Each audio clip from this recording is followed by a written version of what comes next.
All right, everyone, welcome to the Underground and Black and Resident Advisor Exchange. This is the first interview that I will be conducting for 2021. And I have a very special guest with me, beaming in via Zoom, Virgil Abloh, who is a DJ, an artist, an architect, and an all-around creative. Virgil, thank you so much for taking the time to speak with me this afternoon. How are you? Really well. I can't complain at all. I'm happy to connect with you on your show and just chill. Yeah, 2021. We're here. Yeah. Energy is feeling a little more hopeful this year than last year, for me at least. What about you? No, I can't. I would say the exact same thing. Like just getting out of 2020 itself, was a feat of humanity. So at least we Yeah. can just sort of like think on a blank slate for what that means.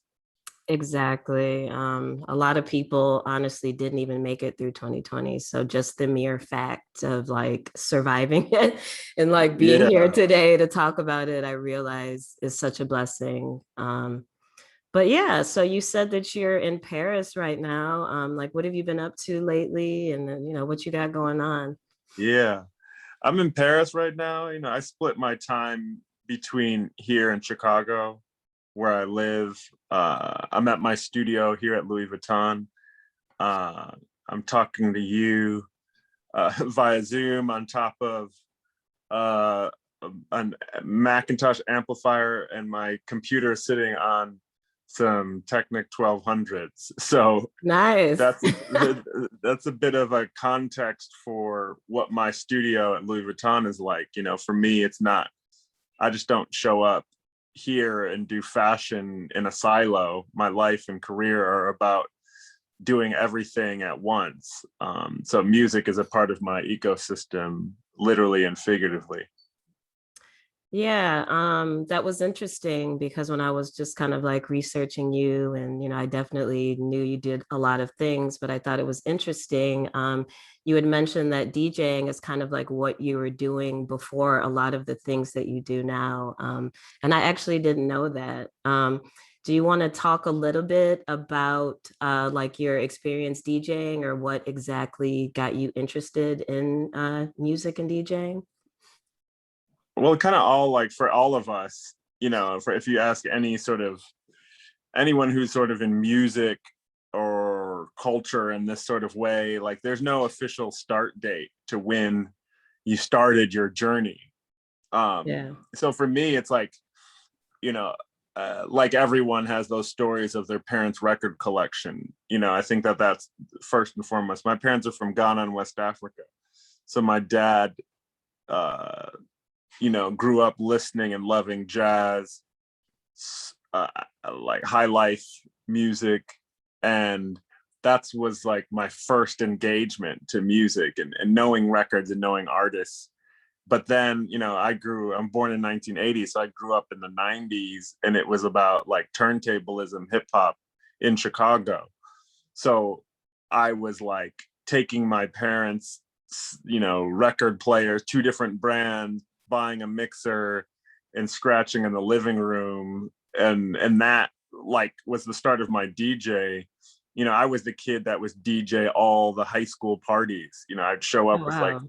my same parents' equipment, and I would set up the amplifier and I would DJ. So I was doing that when I was like 17.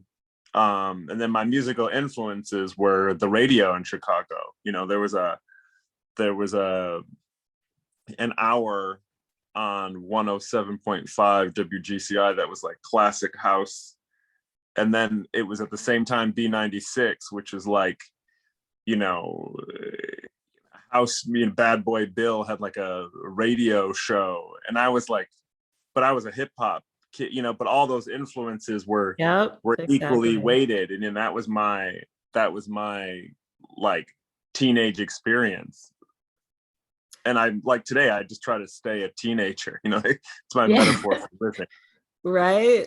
I will say though, I mean, I was born in 85, but I feel like our teenage years or like just some of the older millennials, I feel like we were some of the last generations to like really have that like radio like culture because everything is on the internet now. And although there's like internet radio, and I love that we have that, for Yeah. me, it was very similar.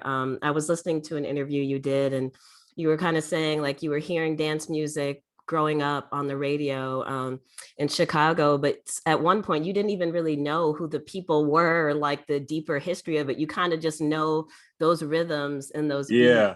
And that really resonated with me because me growing up in Detroit, yeah, like Underground Resistance, like Timeline, there's like classic epic tracks that everyone knows, whether you're a house head or into techno. Like before I even knew like the broader scale of this music or who the players were, I knew the music just from the Yeah. radio, like live from the club on Friday night.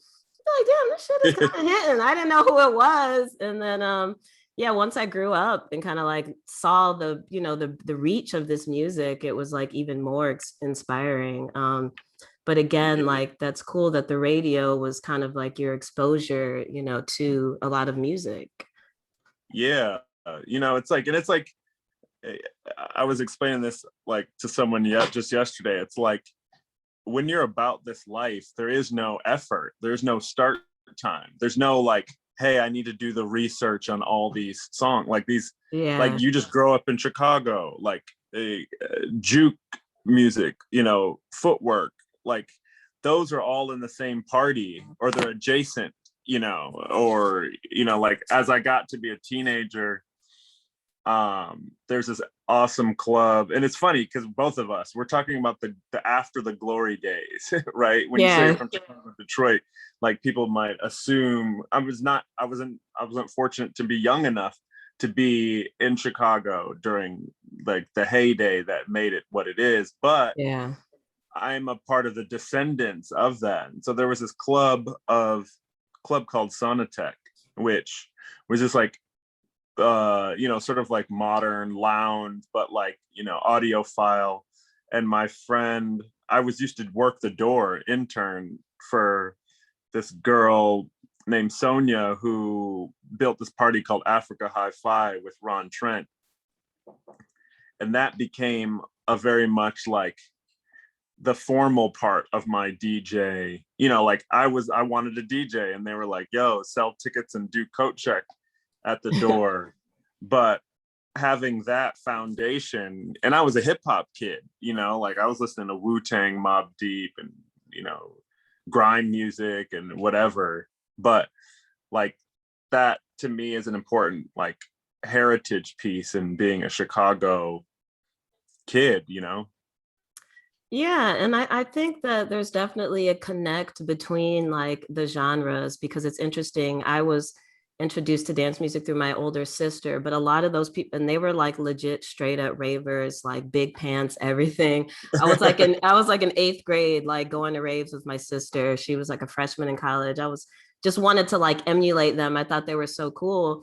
And a lot of the music I was learning about was through them. But again, it wasn't just dance music. Like they were also really into like underground hip hop, like People Under the Stairs, Most Def, The Roots, like Yeah. all that type of music I was introduced to through these rave kids. So it's definitely kind of cool to see like, I guess, dance music is a driving force behind like rave culture, but a lot of those people also were just listening to, different sounds, which makes sense Yeah. because dance music is influenced and created through those different sounds. Well, something cool for you and I to dial that's particular to this like Chicago, Detroit, same sort of era.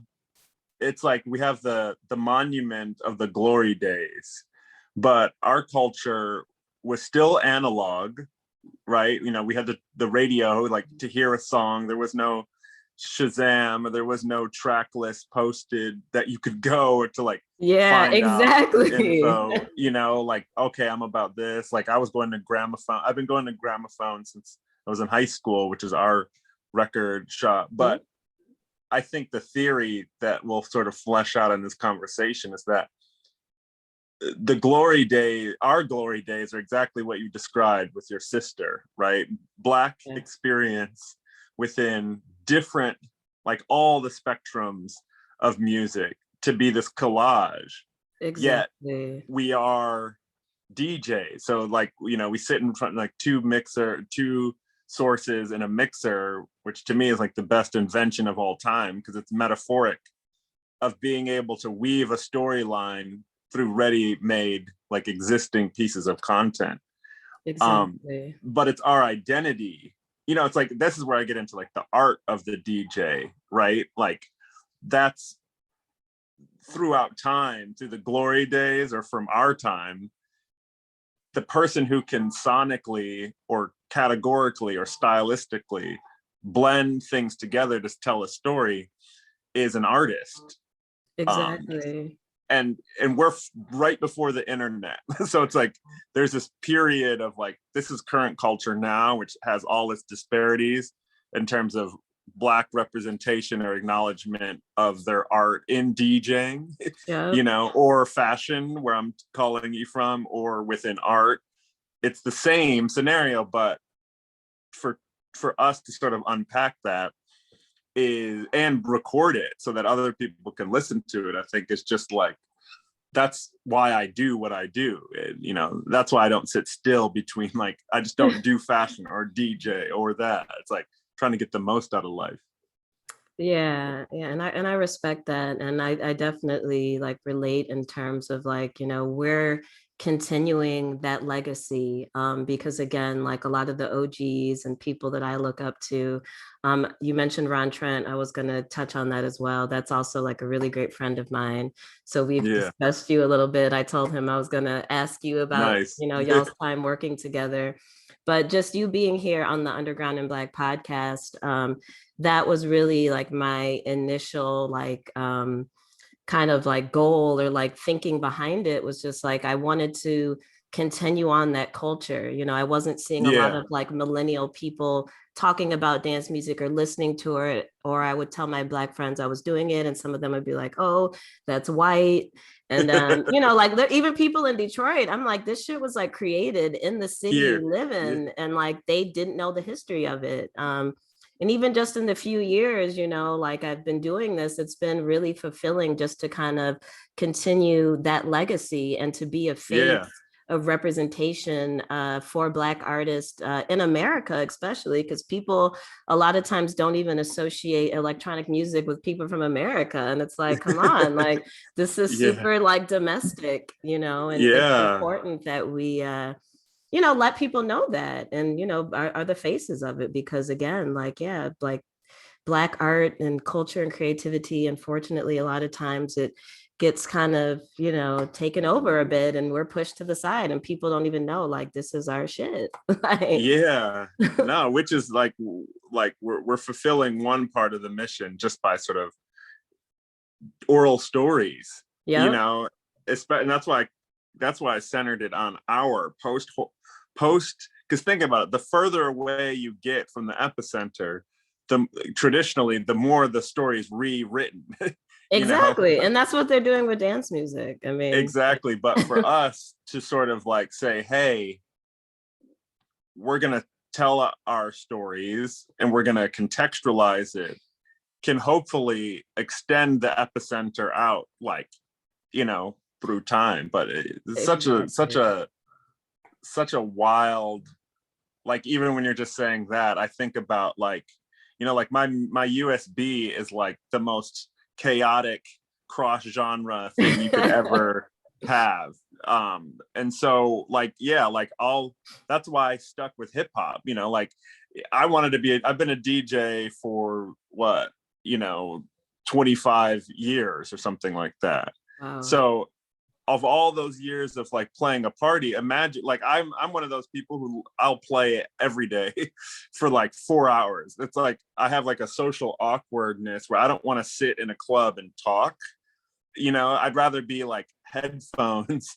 Like I'm Yeah, I'm there, but I don't have to socialize and I like to control. exactly. I don't want to be an extrovert, like life of the party. Like I can be there from start, I'll be the last one to leave.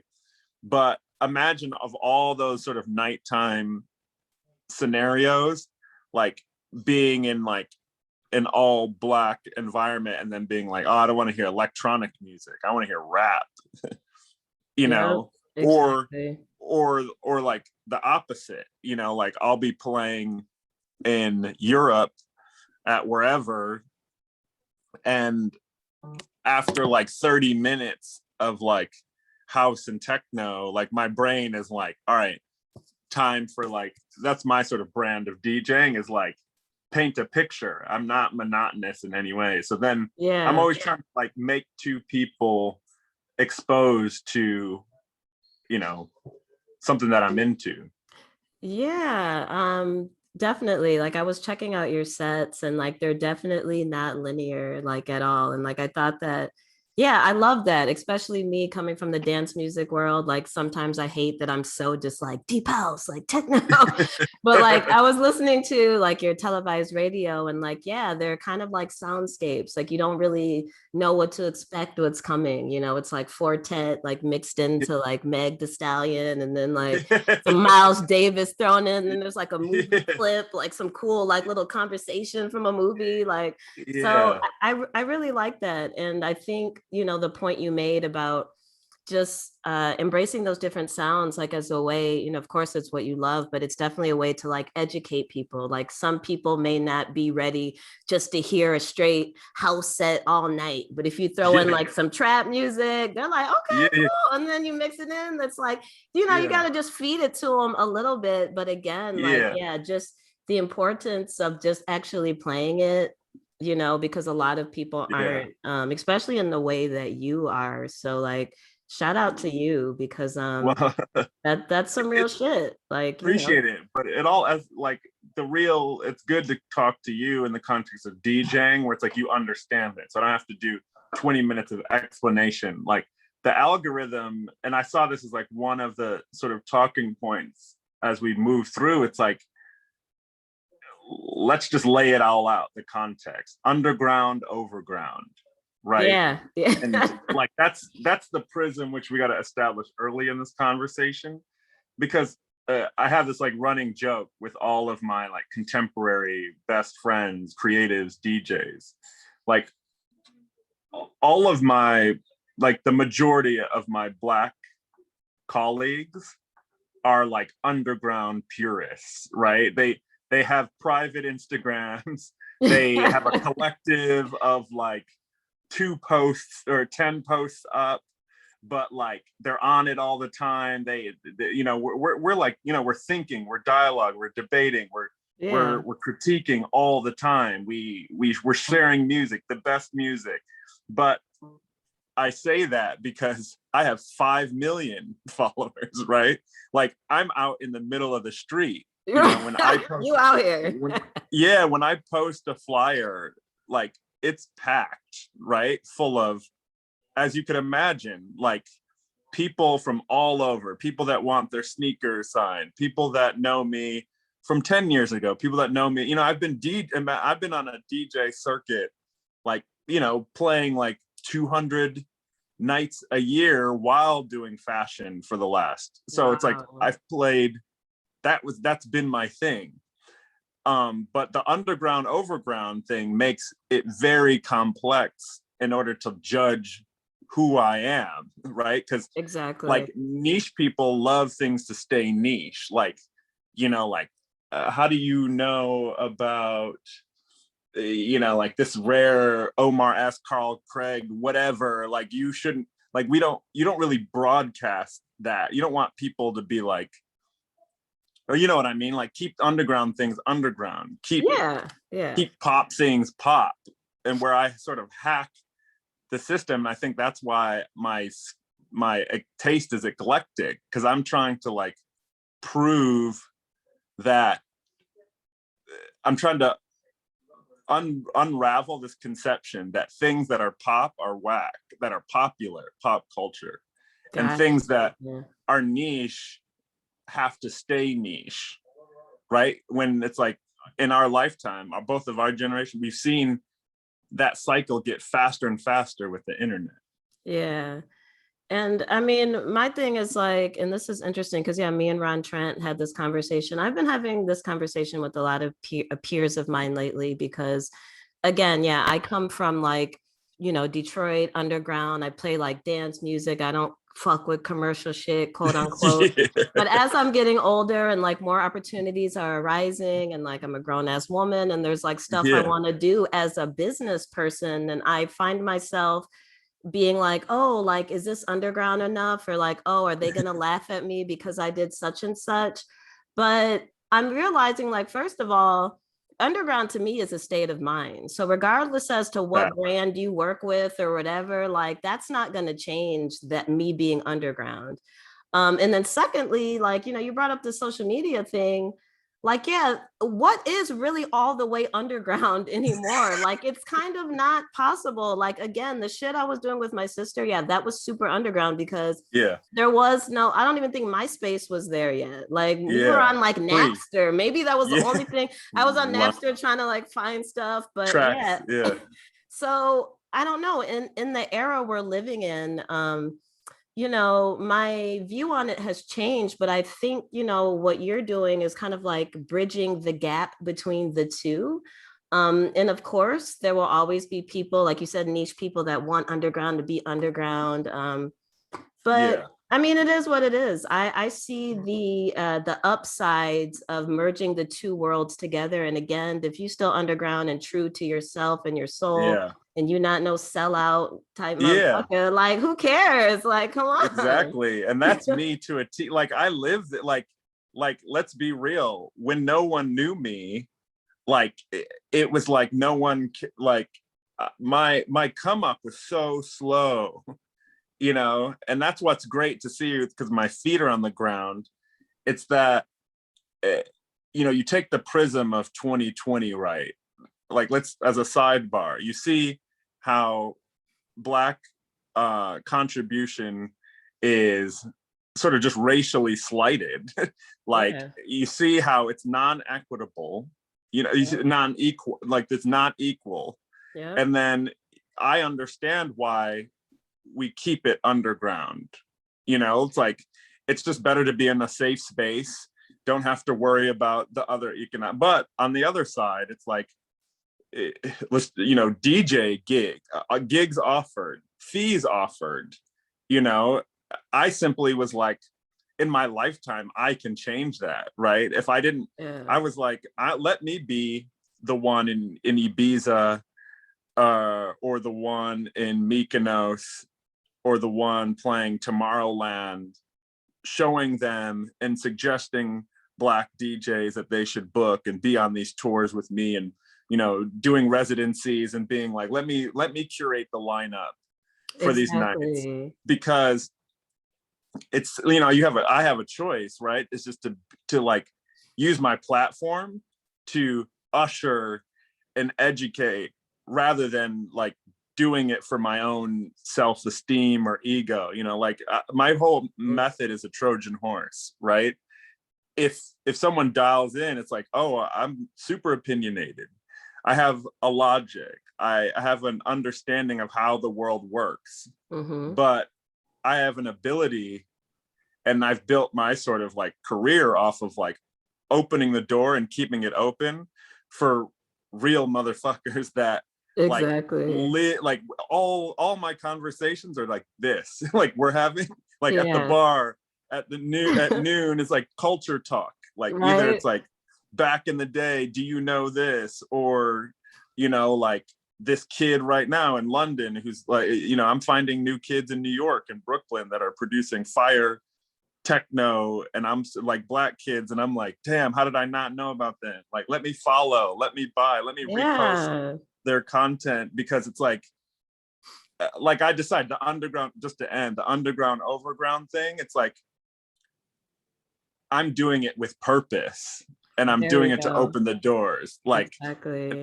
that's me. You'll be able to like, because I just feel like that's my resistance, right? That's my Yeah. trying to solve the world's ills using tools like fashion, music, and art as like, oh, I can sleep at night.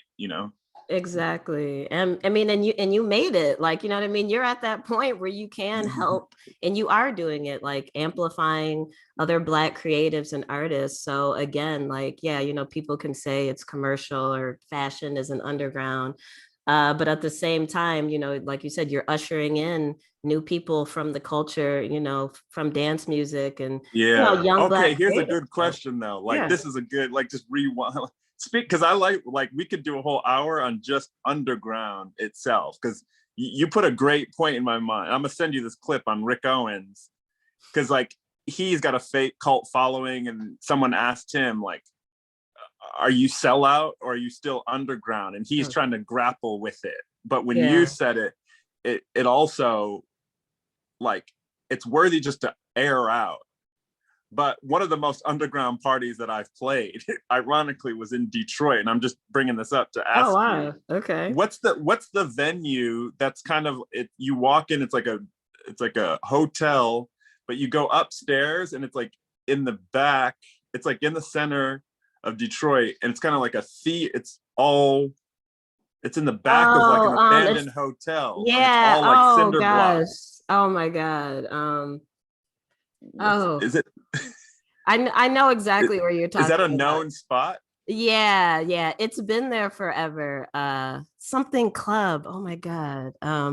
It'll come to me, but I know when it's it like, when Yeah, but like I'm just talking about like underground experience where it was like I'm in Detroit playing, and it's, of course, it's like any city that has like a history of techno, you can play. But I just remember it being super dark and yeah. super like raw energy, and kids came to hear hip hop, but then you could play techno, and it was like, that's what kind of, as you can tell, like I feed off that for a long time, like being able to play in venues like that, and just, kind of like play, that's when it all matters. It's like at the end of the day, it's like, can you really tell a story, with these songs?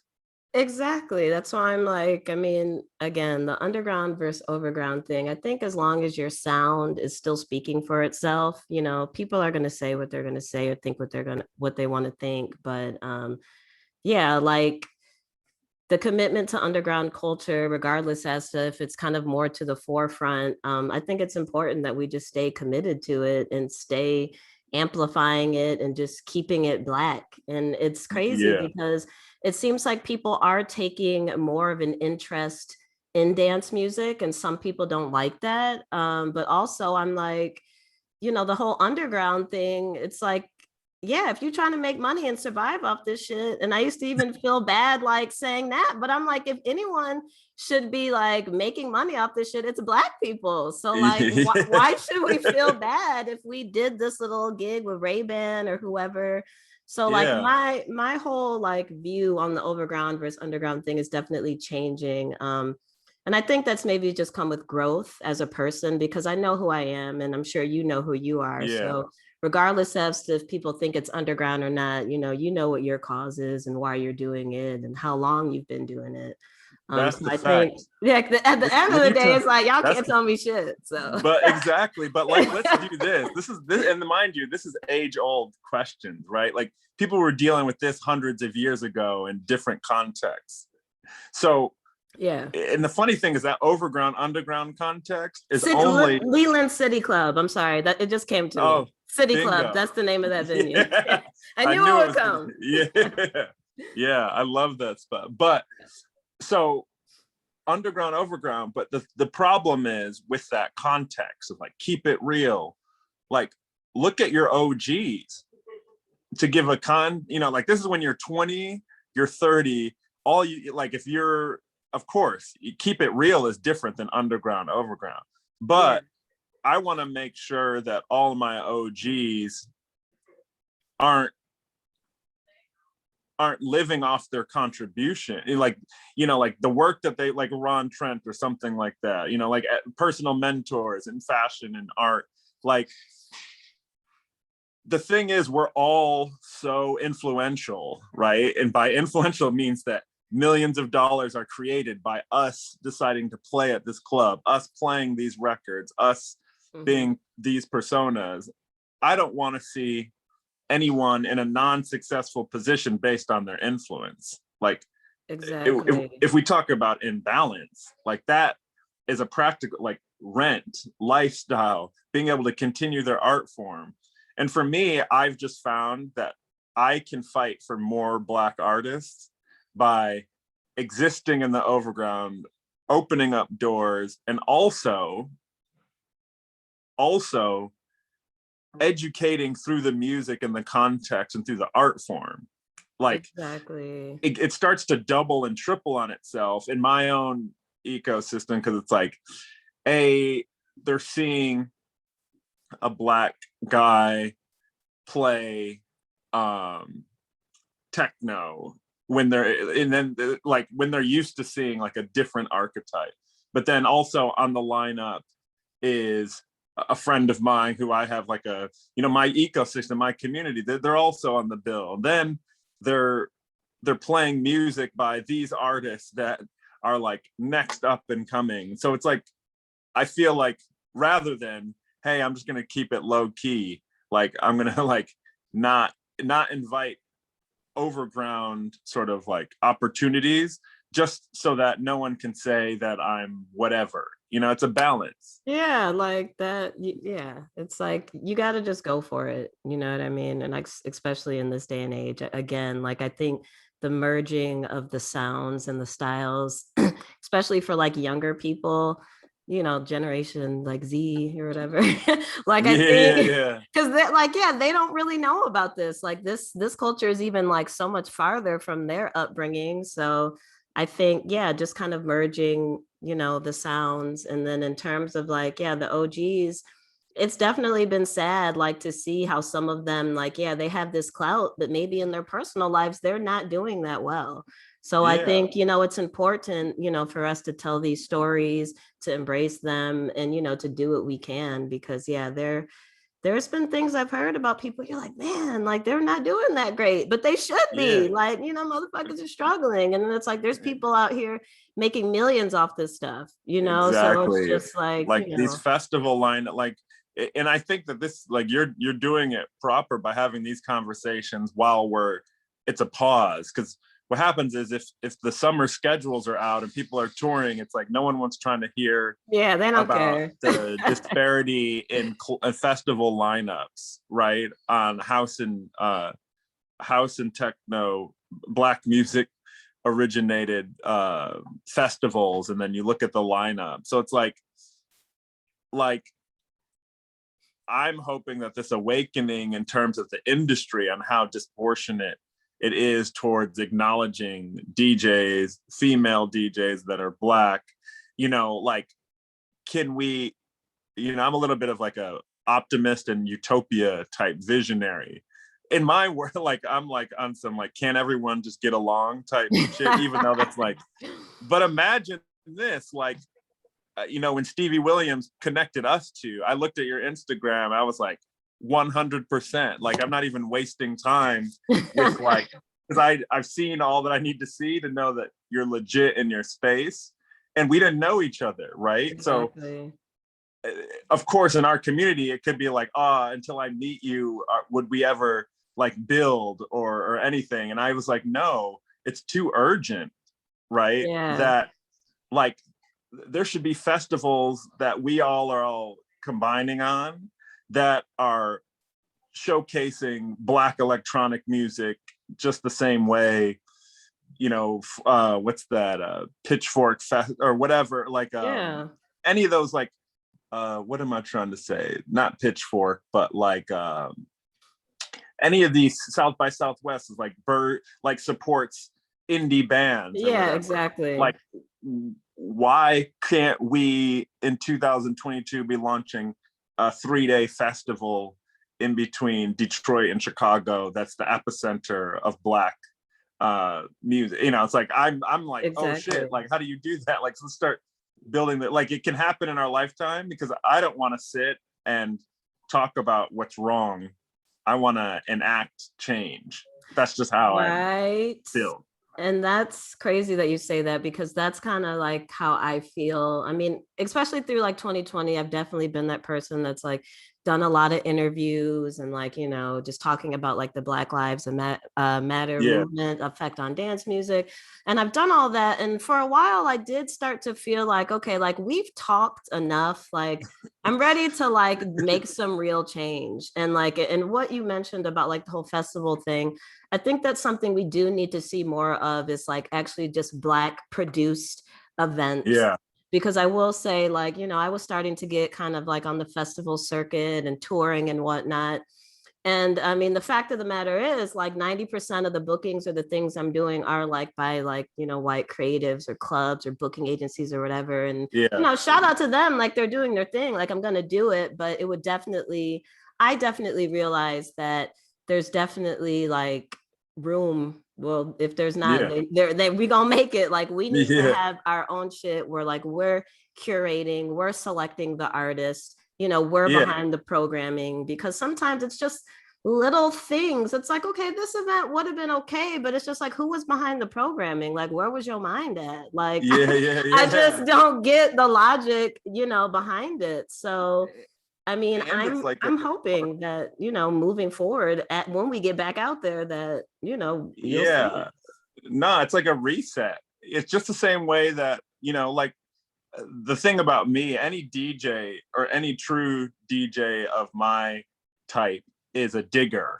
right? Like we spend like a literal like chunk of our lives purely like in research mode, whether that's like in the past or in the future. And for me, this pause has been great because I've been able to research and find different small collectives of amazing creatives already in this space. And I think, I did enough conversations in 2020 to realize that when you go from one crew to the next crew, kids might be suggesting one thing that another crew is already up and doing.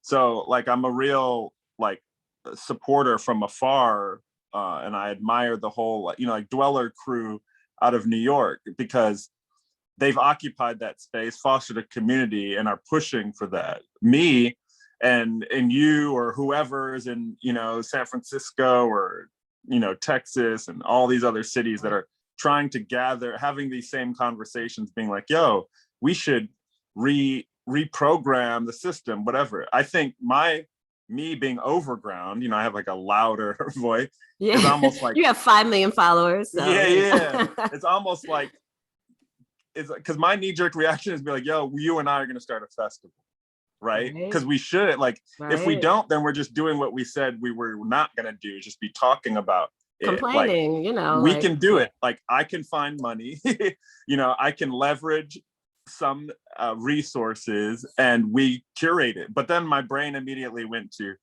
there's already kids in that space. So if it's just a matter of communication and being like, yo, we want to see this change. I want to see a festival in 2022 or 2022 that is dope and puts Black electronic music at the forefront, or just as like a sunny sidebar. If I Instagram that right now, kids would be like at my head being like, yo, he stole the idea of such and oh such. shit, oh god, I said that. Yeah, Yeah. exactly. Like that's also being the overground. But like I really want to show up to that festival and play.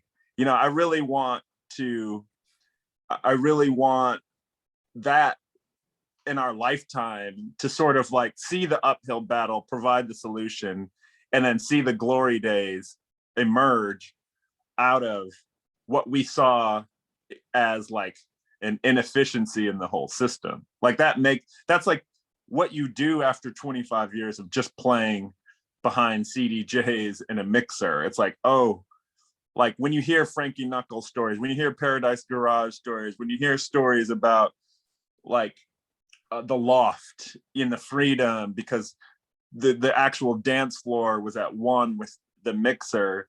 Yeah. Like, let's be real. Like I stopped DJing about a year before the pandemic because I was a bit frustrated Mm. with the dance floor. Like like I have OCD about how it moves, and like the cell phone thing, or Yeah. like playing the right rooms that, like, you know, don't need like you can do like a long journey, versus like people feeling like they're going out to sort of get gratification with, you know, playing these festival They lineups. needed to The be place like where, banging from like the first yeah, track. They like, let's go. yeah, like that's the festival circuit for me. I just remember being frustrated because I would land, play, after an opening DJ probably played like all the fire tracks, the crowd is like not properly built up, and then it's Yeah. like perform. But that's just my own personal, like I'm getting too granular. No, but I totally, I mean, yeah, that makes sense. But yeah, I mean, in terms of like building the festivals, and I mean, the creativity, honestly, with Black people, like it's there, it's been there, it's not going anywhere. I think it's definitely good that, you know, more of an awareness is coming across like the industry. But I also look at it, you know, sometimes like it's on us to create our own shit. Again, like reasoning why I started Underground and Black, and it was well, it still is whenever movement starts up again. Yeah, I was doing a movement festival weekend party. I started doing a party, Underground and Black, with all Black yeah, artists, and just kind of catering to like the kind of new millennial, like, you know, yeah, sound and energy. edge of this shit. And it's kind of cool, I think, in the position we're in, because we're at that age where it's like, we're still kind of like halfway in between. Like we're not like all the way OGs, but we're also Yeah, not yeah, like, we're not like 21. So to me, yeah, I yeah, look at this role of like, you know, we're kind of in a cool position because we're still kind of like young enough to like relate with the, you know, the new folks, yeah, but still have the foundation and know like what it really was and yeah, how yeah, Black it yeah, was and how amazing it was. So it's like, you know, I yeah, think that's some cool insight, you know, just to continue creating, whether it's a festival or a small party or a blog or, you know, a podcast, whatever it is. And you mentioned Dweller and like Make Techno Black Again. Like these are other kind of collectives and movements that I've became, you know, aware of in my journey. And like it yeah, seems like it's picking up, you know, like it seems like more yeah, people are interested, you know, more people are reaching out. So yeah. And my thing is like, and again, you know, like I keep focused on how does it, like, you know, I take a careful approach to how change can happen, right? Like, so take the emotion out of it, just like sort of like systemically or sort of very practically. And I've deduced, and I, in my own sort of like Black community of thinkers, you know, rigorous thinking, I remember in 2020, I was like, community, right? We had this sort of like argument, like, can in unity, basically the sort of root of that word, can change happen without unity? mm, So it was like unity, and then we had media on the other side as like two post-it notes, potential, like, all right, it's a war out here, how does shit change? Like, you know, and we were debating, like my one friend was like, we don't need media, like that's whatever. But I'm like, yo, I'm overground, so if yeah, I people wouldn't click, have a job. Shit, we yeah, need. exactly, you know, especially like media that's in the point of view of like telling the Black side of the story, is otherwise who's writing the narrative, or what is the narrative that's contextualizing our existence? You know, if we don't control that, that this is sort of my thing, is we don't have a voice in that, then we're lost at every step of the way. But then Very unity true. unity is like, okay, if there's a crew over there making headway, but they're not connected to a crew over here and a crew over there, then is the needle actually moving holistically, or is it just moving in one spot? You Yeah. know, and that to me was like, we need both, you know, like I'm only remembering the parts that I'm an advocate for, Yeah. because it's like all these little like we're gaining momentum. Mm-hmm. I didn't feel this in 2018 or 17, you know, like I was just telling a friend, I was at South by Southwest, and Total Freedom and Solange had done like the most fire show. I was talking to Tizo Touchdown, Do you Okay. know him? I don't. This, Mm-mm. yeah, fire art, like one of my favorite music artists of the last 10 years, easily. Okay. But it's like ultra creative Atlanta, kid from Houston. My bad. But whatever. I was telling him, he's like, "You ever been to South by Austin?" I was like, "Yeah." I went to a fire showcase. It was Solange and Total Freedom, and it was like, it was everything in between both of their sounds. Yeah. And I was like, to have that as like a night out that I remember out of the hundreds and hundreds of nights out where it's like two Black contemporary artists that, transcend their sort of just musical genre. I was like, that needs to be the norm. Like, Exactly. like that was niche, but like there's an opportunity now for all of us collectively. If you said all the names that we've said on in our Rolodex, if we all came together, which is the unity part, Yep. you tell me this wouldn't be the most fire, like indie niche content platform. Like, and I see Yeah. when I met you and I first clicked on your show, Underground and Black, and I was like, of course it's on NTS, which is like a safe haven for Yeah. your intellect. But imagine we're all these people, we all exist, we know each other, we're within 1 degree of separation. If Exactly. and so you would be hard pressed to ever find me talking shit about somebody, Yeah. right? That's not I can't live like that. I end up doing like diarrhea of the mouth where I'm like sending signals out to be like, yo, if we can build a community, like I'm down to be a conduit, and Yeah. like we did that with the imaginary TV thing for Off-White, but like life is so fucked up that I'm only solution based, you Yeah. know?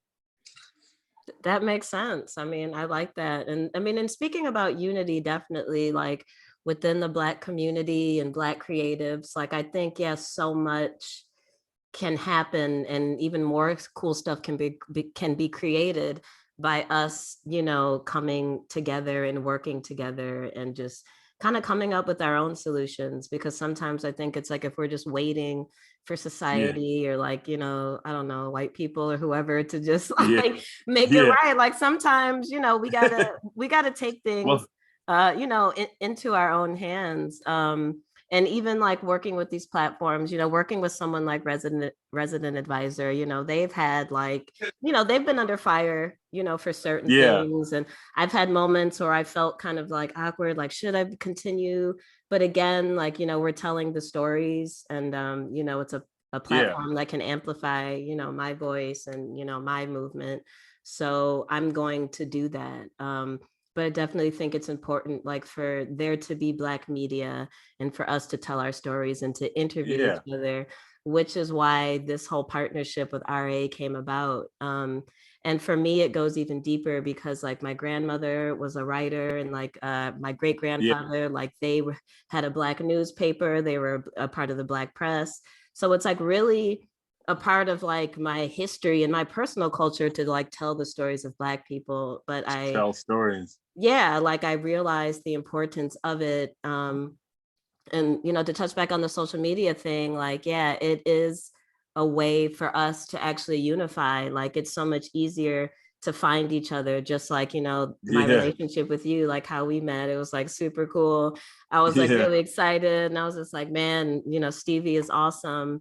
But I yeah, realized like, yeah, like just to have other people on your team that look out for you and can introduce you to other people, and we can all kind of just build this ecosystem to help each other out. Because Black creativity is so much bigger than all of us. It's bigger than me, you, yeah. any brand. Oh damn, Apple Watch talking. But yeah, just it's all about coming together and just like making things happen and just letting But the let's world get know. granular because I'm my part of my mission in life is to make everything lit, right? Because I can imagine, and I'm not like in all these conversations all the time. I'm pretty much in my own world. Yeah. But what I love is, me and hopefully people from my sort of overground, because it's underground, overground, right? And so they're gonna see us post this podcast. they probably get the top line message about how there's a lack of diversity in this spaces. Yeah. Like, I'm gonna turn the table around and ask you a question, Okay. right? Because I love it, because I know I have my own answer, but I don't want to hear myself speak. Like, people of color DJing, like what often is the difference? You know what I'm saying? Because like I'm just hearing like from the I want you to talk about it from your own, like why when you present records in your DJ set, like what is the world missing? Because they're not like, it's disproportionately a lack of color when there's these club nights. And then I'm gonna answer some vibes after. Yeah, I mean, for me, what's missing or what I think I'm bringing to the table is just an authentic Black energy. I know that sounds kind of cliche, but for me specifically, also being a woman from Detroit, like someone coming from a Black family who's like really out here doing it, it's not really like a struggle story. Like I come from greatness, and I know that, and I carry that, and I'm proud of it. And being someone who's been listening to this music or a part of it before I even really knew the true definition or what it was, it just feels very organic. So I think, you know, me being a Black woman in dance music, I think what I bring to the table is just an authenticity that I know no one else has, especially just being an individual. No one is going to offer what you offer.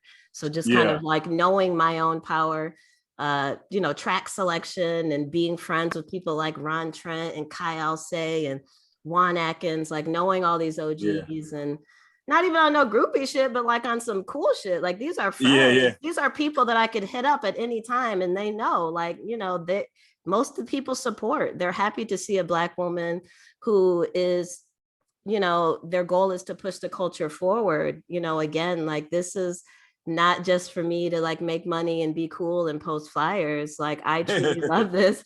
This is my passion. And I think that typically is what, you know, shows through my work, whether it's writing, interviewing, or DJing. It's just an authentic Black, you know, soulful, passionate energy. And like I know no one could take that shit away. So that's what keeps me going. 100%, 100%. Like for me, when I answer my own question, I'm trying to practice to be an interviewer. I never done that. That's the only thing that's not on my resume. Like, I want to be on my Oprah. Right. Like, what I know is that, well, number one, let me tell you this like tangential story about my fashion career. I remember, you know, I've spent years doing this.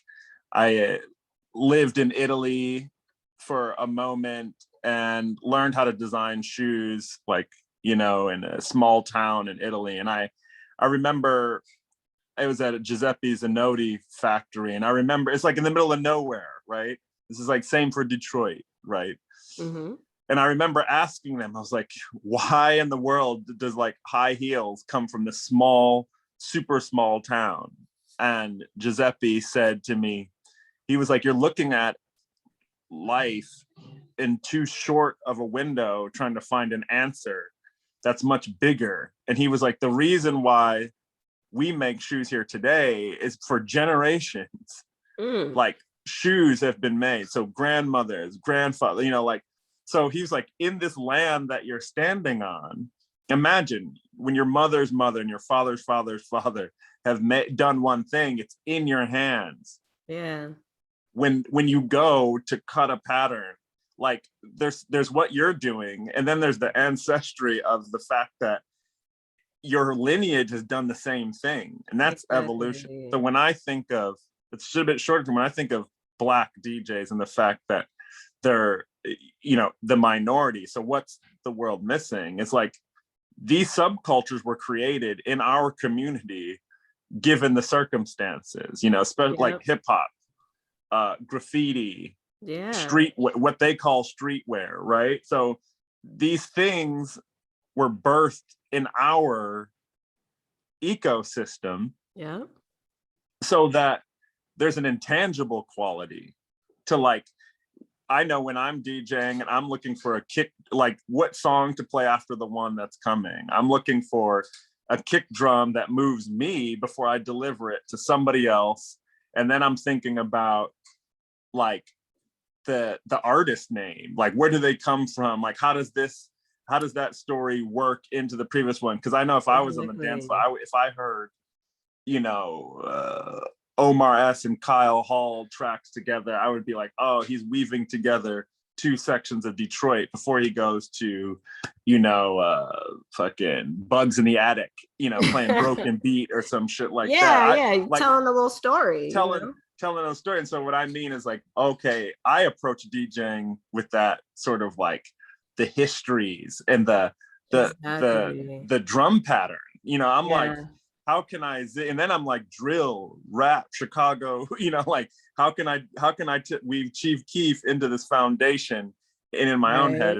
And of course any DJ from any ethnicity has their own thing, but when it's Black and when it's like you can identify with the struggle of the artist that is in the record, then you're playing then you're playing something else. And that's what I just wanted to touch on that because in interviews, I want anyone who's listening to be like, damn, okay, that adds a different cut to the prism of what we're fighting for, not just the fact that in equal. Exactly. That I mean, that's so true. Like again, like just knowing that historical aspect of it is just like, it's deep. Like, you know, like I guess sometimes I have to just even just hearing you say that, it's like, just knowing the history and the culture of it all. And like for us to be here today, like in the future, you know, like kind of continuing to telling these stories. Cause sometimes I wonder like, damn, like in 20 years when they'd be like, oh yeah, Ash Lauryn, you know, like no, that's gonna happen for real. This podcast will reference over 2020. I like, this is a side story that fits in. Over 2020, you know, I'm bored, like watching content, like watching documentaries. And I was watching just on Netflix, like bored. And I clicked on the Studio 54 documentary. Did you watch that? Have you seen it? I don't think I've seen that one. Yeah, I'm not on some negative vibes, but there's not much you need to see in terms of like what. And so, but I'll tell you how I got to that point, right? I was like, I like the histories of, you know, I'm an architect, so I like the history of the glory days because I'm still like searching for what is that for our generation. So I'm watching it and I'm like, oh, this is the documentary of what I already knew without even watching it. It was like cocaine floating in the air. I think I did see it. No, I did see it. And then like there was like the door guy that was just like super. Yeah. Okay. Yeah. And so I was like, mind you, I'm just looking at it from a historic, like let me actually get a lesson in what Studio 54, the name, both most notorious. And when I got like 2/3 of the way through, and I was like, they haven't even mentioned the DJ of the club. Like it was about who was there. It was about the look and feel. It was about the drugs. It was about this, but there was no like interview with like, oh, the guy or girl who would DJ'd the spot or what the sound system was like. Yes, who was curating all of this. It was not a part. And so I was like, dang, like the most contemporary pop reference for the heyday was devoid of whoever was controlling the music. And I was like, I was posting this on my Instagram stories and I was like, cut.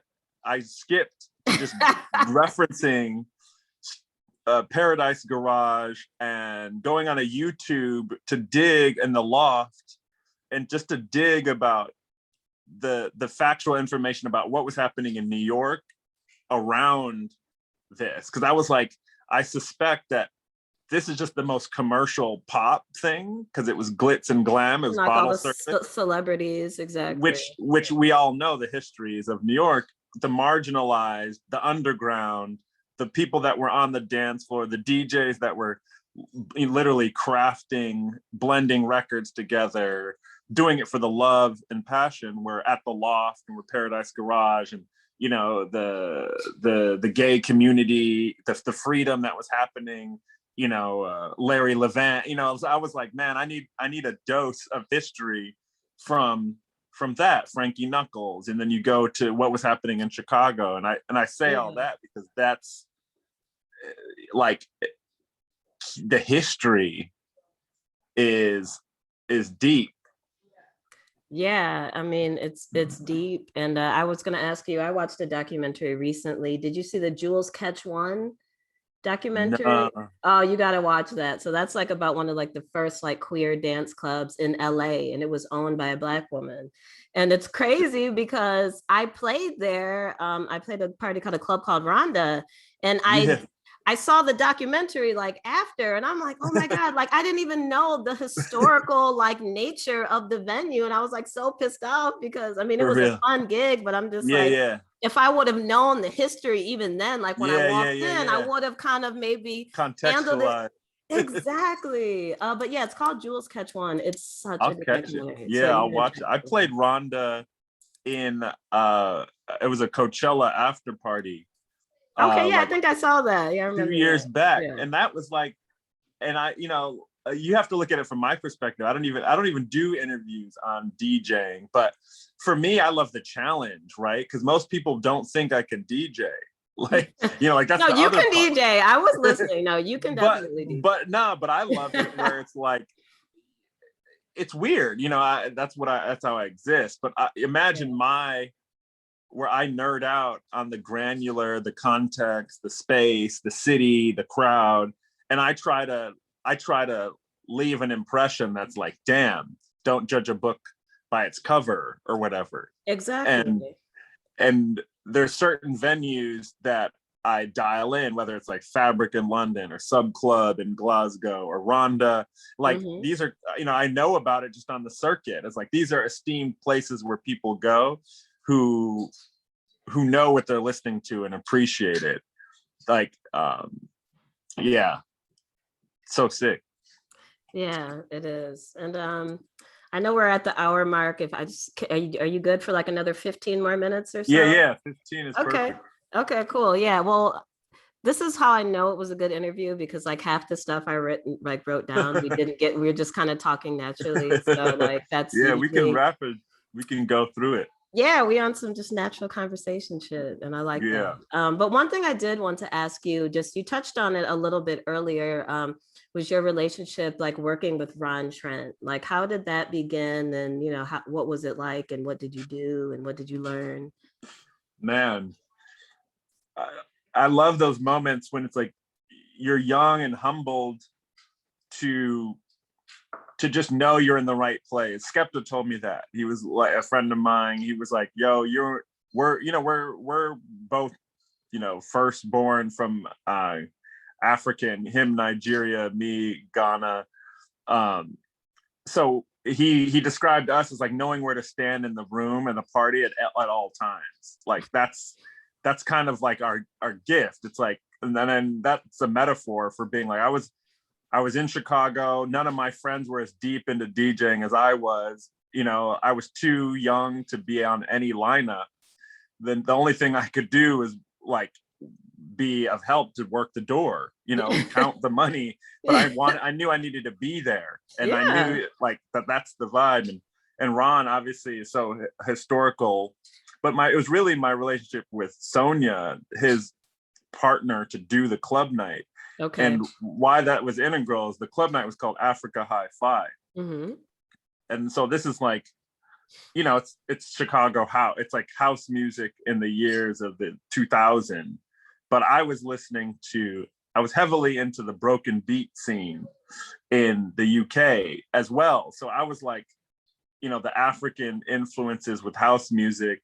I just basically learned house music from a contemporary sense by being able to go to the club for free and watch Ron Trent, on a regular basis. But then it was like, they were older, so they had their friends and they had their like community. So when we would do Africa Hi-Fi at like in like downtown during the daytime parties, it was just a community that I could escape into and be immersed by. Exactly. And you're just like an OG, like mind you, all my I was coming out of turntablism, like scratching Yeah, and that you was type on of the hip hop shit. Yeah. yeah, like, and so I didn't, like the first textures of like house music all night, dancing, dancers instead of like hip hop crowd, was just literally like meant Just doing the being an head now. intern. Yeah, yeah. This was during like, I was listening to all that Common and MC Juice and all this like Chicago hip hop shit. It was all like, and it was all at the same venue, Sonatech, this one spot in Okay, Chicago. gotcha. But I mean, again, I think it all goes hand in hand, and that's definitely cool. Ron Trent is definitely someone that I can. I mean, I know I don't think I feel like I have one like mentor, but there's definitely been like a collective energy, from people, throughout my career that I've met that just kind of like stick with you or just always have great encouraging things to say or like some real ass game yeah, to give you. And Ron Trent is definitely one of those people. So I thought that was cool. yeah, That you guys have like a working, work relationship and also a friendship. He's yeah. actually in Atlanta right now doing a monthly residency at a place called Rocksteady. Oh, So fire. yeah, so him and Rich Medina are playing tonight, like a little kind of low Sick. key shindig. Yeah. So but That's yeah, fire. one more, I mean, I guess my last question, this is something I touch on a lot on this podcast, is like mentorship and the importance of mentorship within the Black community. Like, what does mentorship mean to you and how has it helped you on your journey? Mentorship, it's the glue, like if you look at the lexicon of who I relate to, it's like a spider's web, both into the future with young kids and like into the past with, like I feel like if I hear myself talking, it's like, oh, I have all these like valuable relationships with like a lot, like too many people for them to all be as valuable. But come on, like I'm a descendant. It's Kanye West and I started our journey out of Chicago, like on that level. But and then Mm-hmm. I extend to Ron Trent and Common the same way Right. that I can extend to, Venus X and Ghetto Gothic and Hood by Mhm. Air and Shane. Like those are my formative years in New York playing her parties Wow.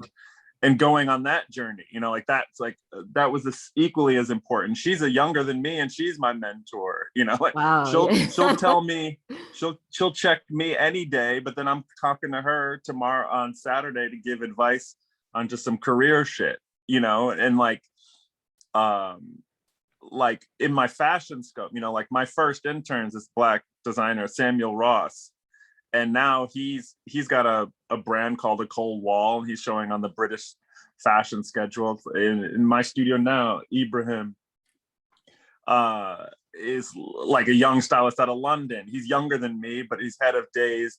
He just took over as editor-in-chief of Days magazine. And Oh, then like my whole London crew, Skinny Macho, like record start record label, and like is younger than me but teaches me, so I have these elastic, yeah. very very important like relationships. And what mentorship granularly means, not just like the word, means like, yo, let me be your soundboard, like let me, like, yo, I want to do a party, I want to DJ here, like is that a good idea, should we do it, yo, let's do it together, or Yeah. that's whack, did you see what that person did, like like I think, and that's why I keep saying it, and I said it a million times, and we'll end on this vibe. It's like the underground, overground.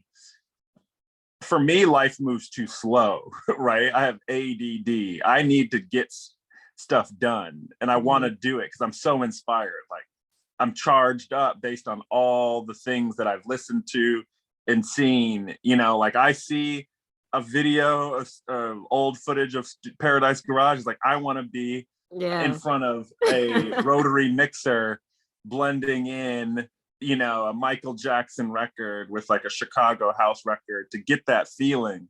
Uh, So being overground, I've learned that I can share opportunity and not share struggle. Exactly. And so I'm focused on seeing progression in my lifetime. So that means providing opportunity, but uplifting the people who help me get to where I'm at. So all of my relationships, they're like elastic and circular, like they, like anyone that's, like a lot of my relationships are really long too. Like I said, I'm into the same things I was when I was 17, which is like looking for records, trying to find the perfect pair of jeans or the fire jacket that I saw in my brain. And just trying to make the world a better place. Like that's really my MO. Yeah, I mean, it seems like you're doing a great job, again, like I can say from our relationship, although new, like we got to do the Imaginary TV together.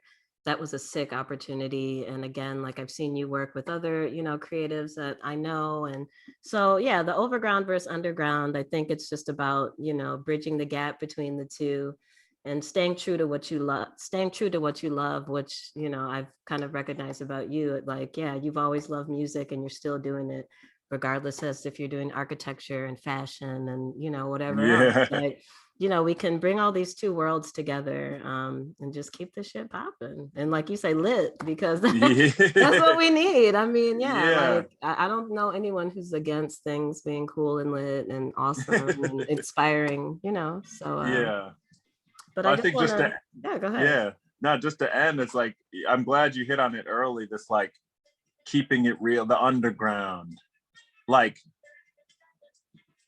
you can keep it, like we all know what that means and we all know why it's important, but if you keep true to that at any stage, like you deserve, and we deserve, a people of color that have contributed to pop culture, multi-billion-dollar industries. Exactly. We deserve to relish in the success just as much as we deserve the sort of like positive feedback that creating from struggle gives us. Like that's euphoric, but it doesn't pay us in practical monetary terms or metrics of success. Obviously it's to each his own. But we deserve that. We deserve to not be like erased, or we deserve not to like show up. I can imagine the times that you must have been like telling someone, oh, you DJ, and you're like, what kind of music? And they're looking at you like, they're like, what? They're like, house? They're like, what is that? Isn't that like that? Do. I'm like, oh God, here we go. Like, oh, But again, I mean, Virgil, this was like a really amazing conversation. And again, I appreciate you for taking the opportunity to sit down and chat. So like hopefully we can do it again soon, and just keep being creative and keep doing what you do. And I got respect.